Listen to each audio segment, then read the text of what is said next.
ងាយអូនទាំងស្រាធ្ងន់អូនរ៉ាប់រងតែម្នាក់ឯង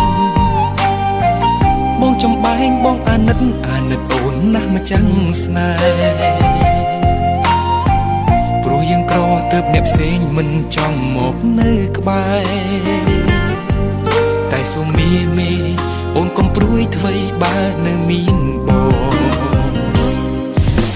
ប្រពន្ធអូនលំបាកហើយពេលអូនជាមេគ្រួសារអូនជាមេដាដៃ100បន្ទុកធ្ងន់ធ្លៀងលើនួនល្អអូនលំបាកហើយប្រពន្ធប្តីមិនទាន់មានអ្វីសង